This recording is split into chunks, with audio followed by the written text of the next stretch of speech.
Bem, gente, como eu havia prometido aí para vocês na nossa aula virtual de sexta-feira, sexta e quinta-feira, né?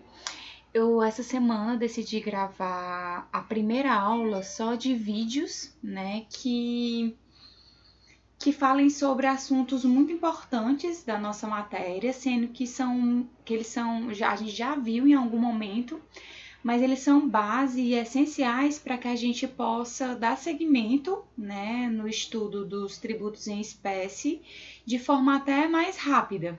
Porque quando eu entrar no ICMS, eu já vou qualificá-lo de determinada forma para vocês, em que é necessário que vocês tenham pleno conhecimento, né, o que é, por exemplo, qual o tipo de lançamento, o que significa a não cumulatividade, o que significa a seletividade.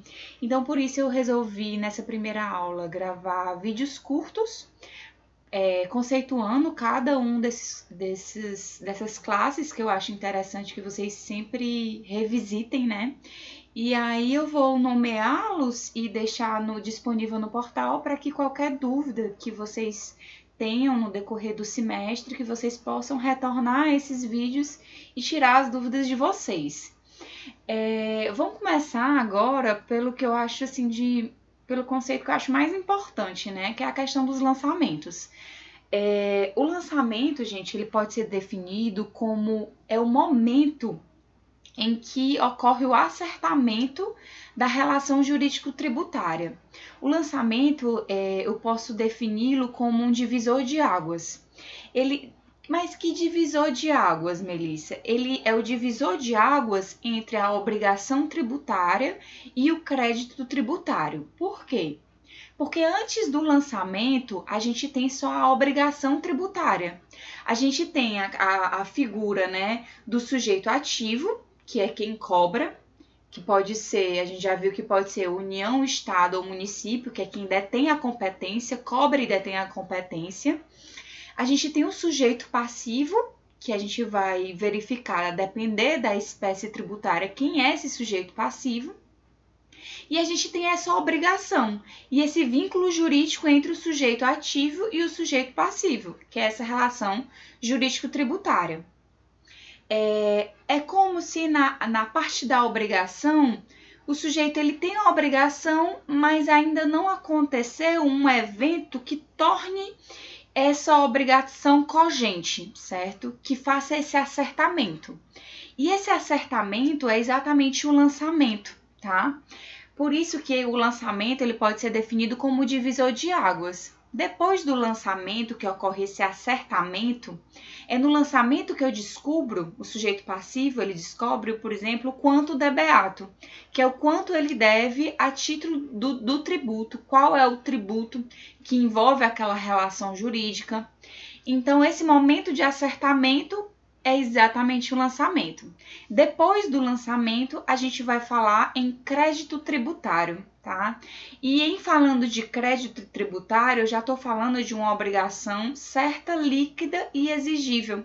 Afinal, é um crédito tributário. E depois desse acertamento, por meio do lançamento, a gente vai falar do processo, né? Do processo de cobrança desse crédito, tá? Então, é interessante que vocês tenham essa linha do tempo da relação jurídico-tributária muito bem definida.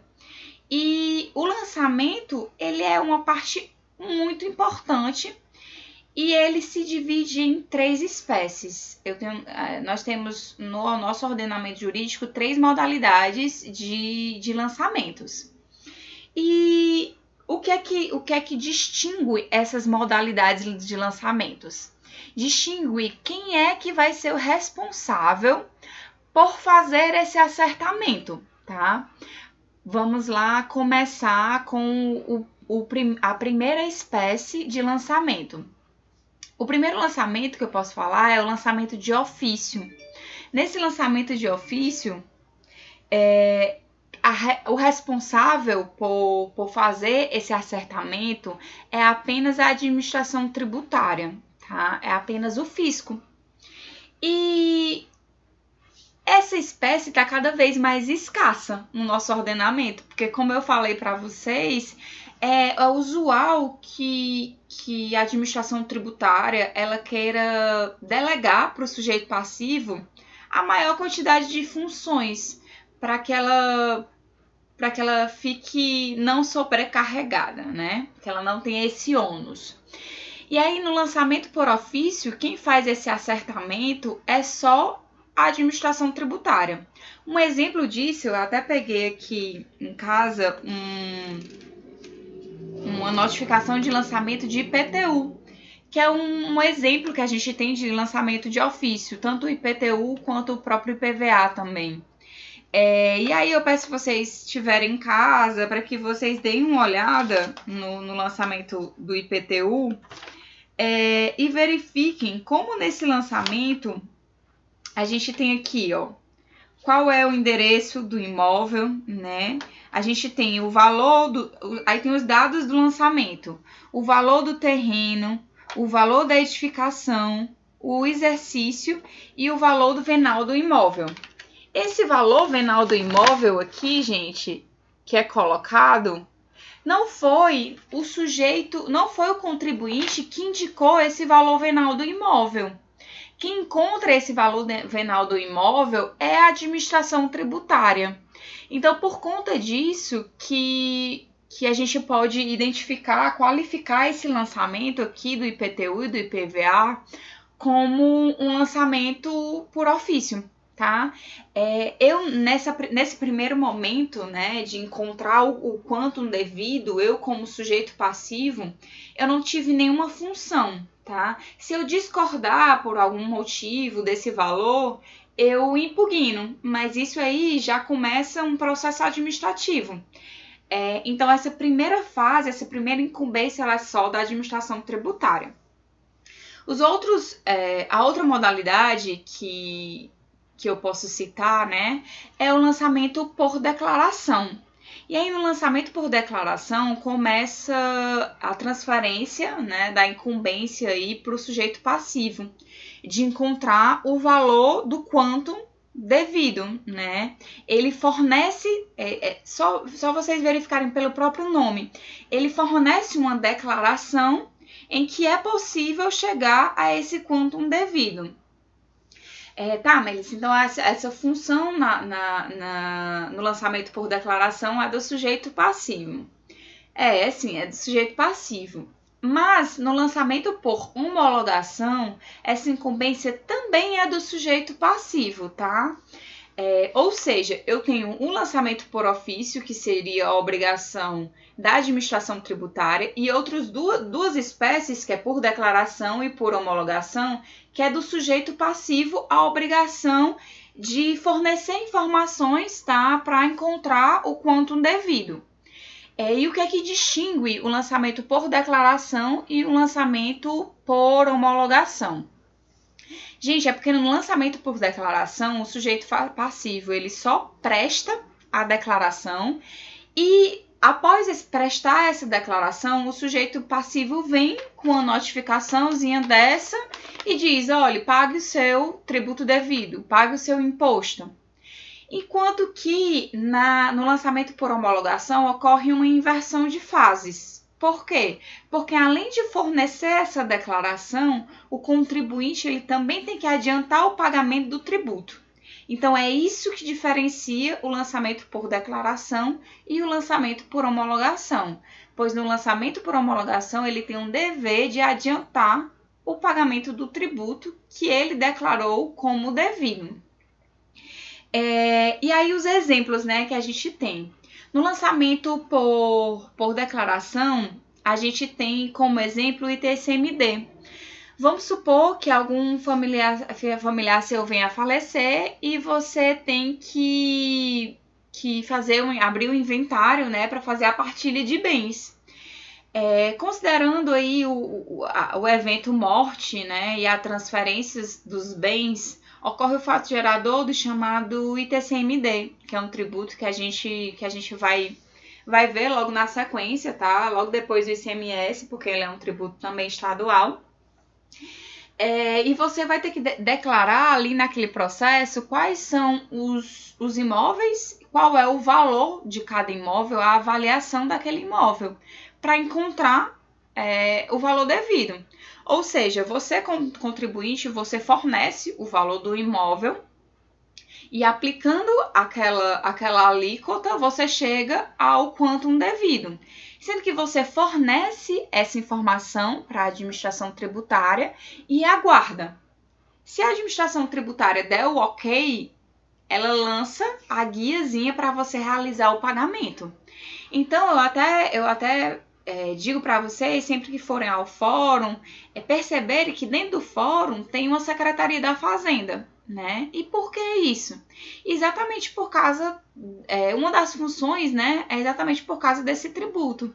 Porque em um imóvel, em um processo que tramite, né, na vara de sucessões, que é o caso desse do inventário, que eu faço essa declaração e digo qual é o valor do imóvel, logo depois que eu presto essa declaração, o juiz envia esse processo para a Secretaria da Fazenda para ela analisar, né, a minha declaração e gerar a guia, certo? Caso ela deu ok ali no valor que eu forneci.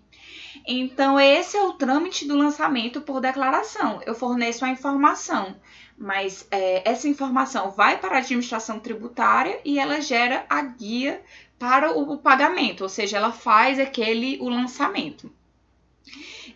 Diferentemente, é o lançamento por homologação. No lançamento por homologação, que a gente tem um exemplo, é exatamente o ICMS, que é o tributo que a gente vai ver logo em seguida, o imposto estadual. No ICMS, gente, o contribuinte, ele tem como obrigação fornecer declarações contábeis, tá? E uma dessas declarações contábeis, eu forneço informações do tipo todas as minhas vendas, certo? Que eu realizei no estabelecimento. E também todas as minhas aquisições, todos os meus insumos, ou seja, eu forneço um pacote completo de informações contábeis para o fisco. E analisando, fazendo o encontro dessas minhas vendas, né, com as minhas compras, eu posso calcular o meu ICMS a recolher do mês, tá? E a gente vai aprender direitinho como que se calcula isso quando a gente entrar bem no ICMS, mas basicamente pensem como se eu tivesse 2 livros, tá? O primeiro livro eu declaro a minha venda e o segundo livro eu declaro as minhas compras, as minhas aquisições. Eu calculo o ICMS, certo? Tanto eu calculo o ICMS da minha venda, tá? Que seria o ICMS a pagar. E eu também calculo os créditos que eu tenho das minhas compras, dos meus insumos.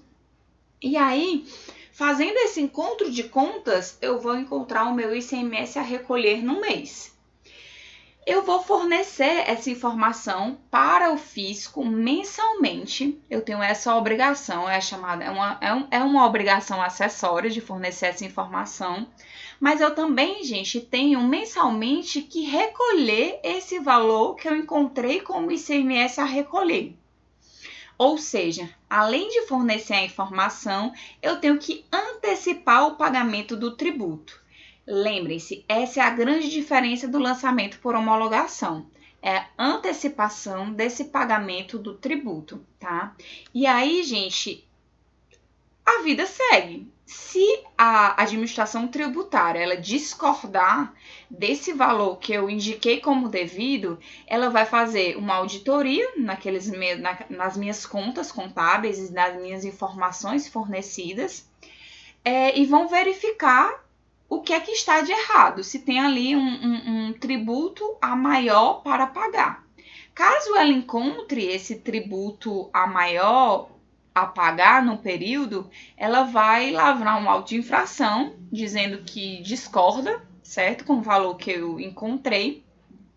E aí se inicia já uma outra fase, certo? Que é o do processo administrativo, que a gente vai estudar logo após estudar todos os impostos em espécie. mas eu quero que fique bem claro com esse vídeo que vocês percebam essa diferença, tá? Relembrando, no lançamento de ofício, a tarefa é toda do lançamento, ela é toda da administração tributária. No lançamento por declaração, essa incumbência já vai para o sujeito passivo, que fornece a informação, espera o ok da administração tributária, que obriga o contribuinte a pagar o valor.